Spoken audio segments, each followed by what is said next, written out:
Slice of Sci-Fi. Thanks for watching Slice of Sci-Fi. I'm Noah Richmond, And I'm Lewis Howley.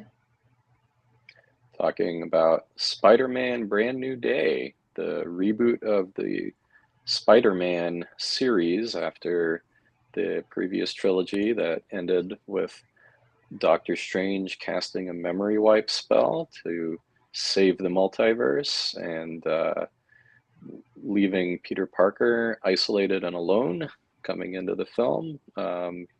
Basically, his friends don't remember him anymore, and we are starting with a fresh slate of Spider-Man as a bit of a lone vigilante who has successfully cleaned up New York City right up until the opening scene where a strange new, what shall we say, a strange new enemy has appeared that is possessing people's bodies. So with that setup, what would you have to say about the movie? Your reactions to it, Lewis? I was surprised at how human the movie was.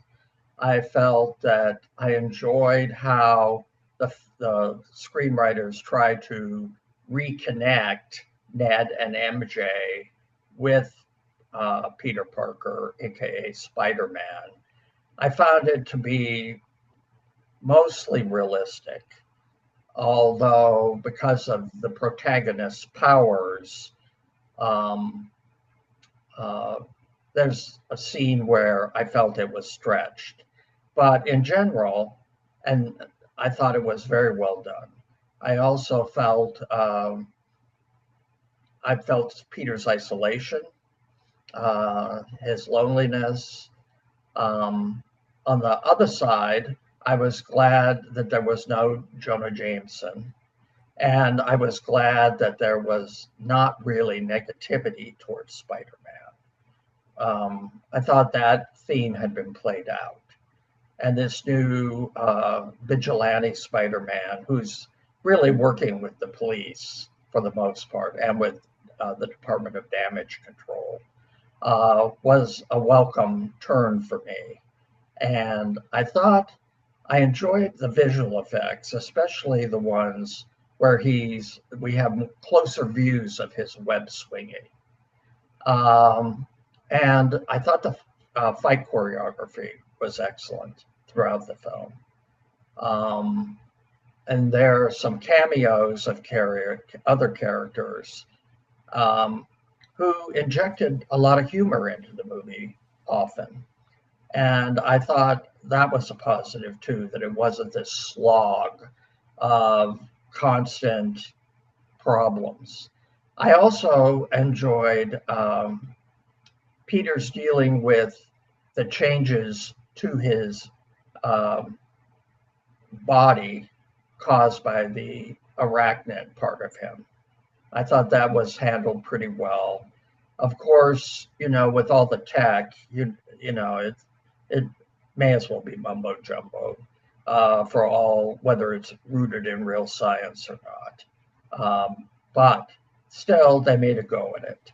And I thought that was positive. And as a story, it was compelling. I did not care for the protagonist's seeming invincibility in the beginning of the protagonist's scenes. But it all worked out in the end when the protagonist's identity is discovered. So I thought that was okay too. So in general, it was just, for me, an enjoyable experience. And I did like the ending of the film. I did not like the end of credits scene very much, which I found perplexing and cryptic. Yeah, it was And quite those are my possibly thoughts. the single worst post-credits scene that they've done so far in all the Marvel films. Definitely not one that's worth sticking around for. So the film on the whole, I generally agree with, I think, almost all your points in terms of positives, and certainly my overall take on the film is positive as well. The places where I do struggle a bit. My major issue with it is it's just way longer than it needs to be. There's absolutely no reason for it to be a 2.5 hour film, and I don't think it uses the 2.5 hours to the full extent. I think it would be a much punchier or engaging film if they had whittled it down. It doesn't need as much length as they've given it. I actually did have some issues with some of the effects I was seeing. There were a lot of scenes where he was swinging through New York and he was carrying, you know, somebody under his arms, and it just looked like green screen to me. You could just see that he was behind something that was being filled in, being projected. Something like, it's like the wind wasn't blowing right or whatever, or maybe, I don't know, maybe I'm just seeing enough of these that it's starting to blend in. But I did think a lot of it looked like I was watching a video game, except probably in an extremely high budgeted one. And then the third thing I would say, as far as this film goes, though, is I am extremely glad that I did my best to stay away from spoilers going in. Granted, there were still a couple MCU cameos that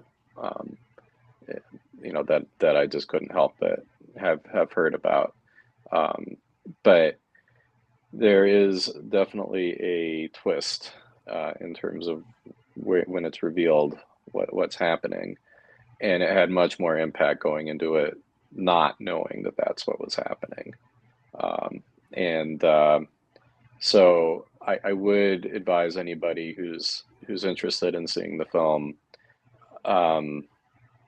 This is, for me, it's another one that's kind of along the lines of something like The Sixth Sense. It's just not going to have the same impact if you know the twist going in.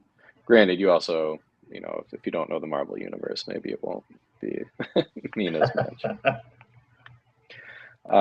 So those would be my overall thoughts, though. I think that it really is. It's heartwarming. It's solid. It has a good spirit to it. That it's nice to see something uplifting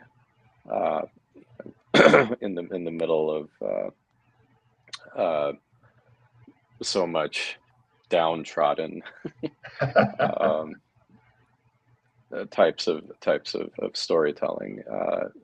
This was nice to actually see something that had some spirit to it, and in the end, I thought it made good use of the Marvel Universe to create something that was heartwarming. I will say that I agree with you about. I did not know the major spoiler going in, and I remember in the theater that people audibly gasped when it was revealed. And so I agree with you that it would be better not to know going in and to be able to enjoy the film for what the screenwriters have tried to create as a spectacle. I also think that these long run times are sometimes generated by the fact that people feel that they pay so much for a movie ticket that they want to be entertained for more than, say, the standard hour 30. And so they get prolonged too far, I think. And then, as you know, they have to have filler. And so I think that's an industry problem, especially when it comes to superhero kinds of movies. I would be surprised if I ever saw one under 2 hours. And but I think that's just the way it is. And part of it is my nostalgic longing for when I could see a double feature, and now movies are too long for that.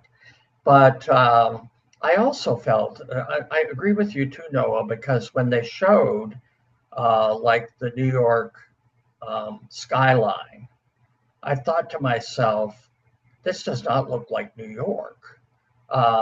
It looked like maybe Lego New York. It was off.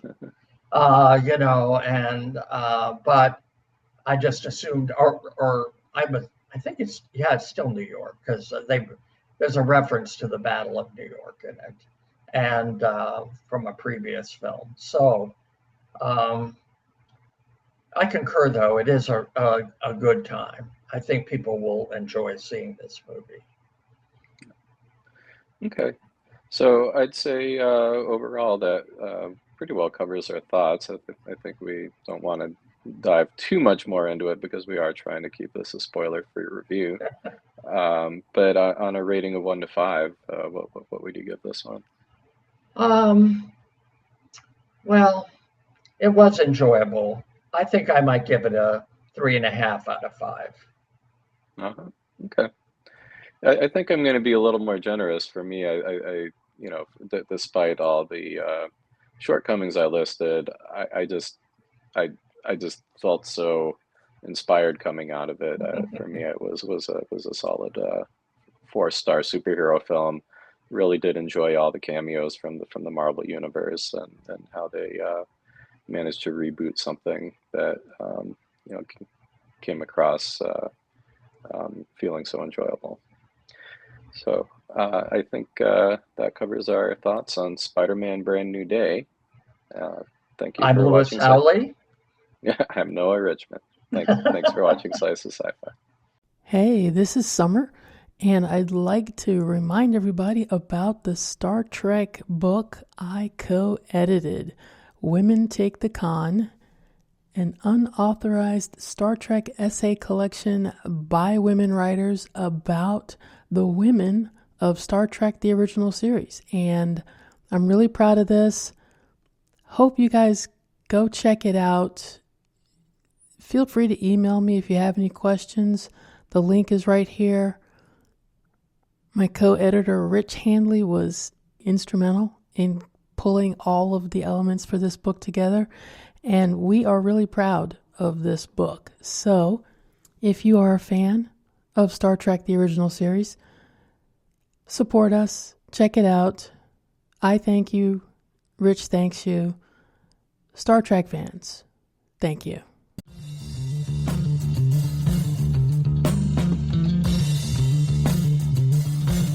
Slice of SciFi.